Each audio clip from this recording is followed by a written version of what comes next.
కొత్తగూడెం భద్రాచలం కొత్తగూడెం జిల్లాకు సంబంధించినంతవరకు ఇది చాలా అదృష్టవంతమైనటువంటి జిల్లా. మంచి నదులు ఉన్నటువంటి జిల్లా, మైన్స్ ఉన్న జిల్లా, పరిశ్రమలు ఉన్న జిల్లా, ఉద్యోగ అవకాశాలు బాగా మెండుగా ఉన్నటువంటి జిల్లా. ఇక్కడ అనేక రకాలైనటువంటి రాజకీయ భావజాలాలు కూడా ఉన్నటువంటి జిల్లా. అన్నింటినీ కూడా ఆహ్వానించి సమ్మతించి ఆ భావ వ్యక్తీకరణకు కూడా ఈ జిల్లా ప్రజలు స్వాగతిస్తూ ఉంటారు.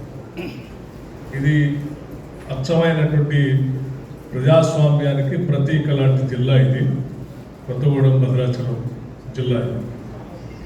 ఈ జిల్లాలో ఈరోజు విద్యుత్ శాఖ సంబంధించి కొన్ని సబ్స్టేషన్స్ని Pandurangapuram, Srinivas colony, IDOC substation సంబంధించి, అట్లాగే నూతన కార్యాలయాలకు సంబంధించి కూడా కొన్ని భూమి పూజ కార్యక్రమం చేసుకున్నాం. మొత్తం దాదాపు 11 కోట్ల రూపాయల విలువైనటువంటి వ్యవసాయ శాఖకి ప్లస్ మన ఇతరత్ర అవసరాలకు కూడా పెద్ద ఎత్తున ఉపయోగపడేటువంటి కార్యక్రమం. లో వోల్టేజ్ రాకుండా, ట్రిప్ కాకుండా నాణ్యమైనటువంటి విద్యుత్తుని అందించడానికి కావాల్సిన సబ్స్టేషన్స్ కావాలని స్థానిక శాసనసభ్యులు, పార్లమెంట్ సభ్యులు అడిగితే వెంటనే రాష్ట్ర ప్రభుత్వం పరిశీలన చేసి వీటన్నింటినీ శాంక్షన్ చేసుకోవడం జరిగింది. ఇది భవిష్యత్తులో ఈ ప్రాంత ప్రజలకి విద్యుత్ ఇబ్బంది లేకుండా చేసేటువంటి కార్యక్రమం. సరే, ఈ కార్యక్రమంతో పాటు కొన్ని సమస్యలు సాంబశివరావు గారు మన దృష్టికి కూడా తీసుకొచ్చారు, మనందరి దృష్టికి. ఇక్కడ స్థానికంగా గతంలో మొదలుపెట్టినటువంటి థర్మల్ పవర్ ప్రాజెక్టుకు సంబంధించి దాని పీరియడ్ అయిపోవటం, ఎక్స్పైరీ పీరియడ్ అయిన తర్వాత దాన్ని మూసేసినటువంటి కార్యక్రమం కూడా మనందరికీ తెలుసు. అయితే ఈ ప్రాంత ప్రజలతో దానికి ఎమోషనల్ బాండేజ్ ఉంది కాబట్టి స్థలం ఉంది, పక్కన మిగతా యూనిట్స్ కూడా నడుస్తూ ఉన్నాయి.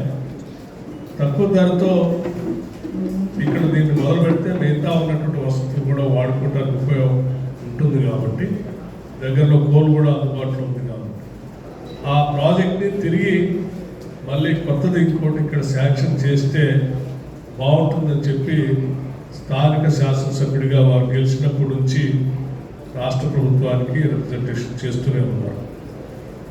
అలాగే ఇక్కడ ఉన్నటువంటి మంత్రులు తుమ్మల నాగేశ్వరరావు గారు కానీ, శ్రీనివాస్ రెడ్డి గారు కానీ, పార్లమెంట్ సభ్యులు కానీ అందరూ కూడా ఇది చేస్తే బాగుంటుంది, ఈ ప్రాంతానికి అవసరం అని చెప్పి చెప్తా ఉన్నారు. తప్పనిసరిగా చేసే ముందు దాన్ని పూర్తిగా ఎగ్జామిన్ చేయించి దాని ద్వారా వచ్చేటువంటి ఉపయోగాలకు కూడా పరిశీలన చేసి చేయాలనేటువంటి ఆలోచనతోనే వారు ఇచ్చిన రిప్రజెంటేషన్ బేస్ చేసుకొని ఈరోజు ఎగ్జామిన్ చేయించేటువంటి కార్యక్రమం నడుస్తూ ఉంది. పూర్తిగా అది ఫీజిబిలిటీ రిపోర్ట్ వచ్చిన తర్వాత మళ్ళీ తిరిగి ఇక్కడికి వచ్చి దానికి సంబంధించి సాధ్యమైనంత మేరకు ఫీజిబిలిటీ రాకుండా నేను ఇప్పుడే సాంబశివరావు చెప్పేసేది ఇస్తామని చెప్తా ఉన్నారు.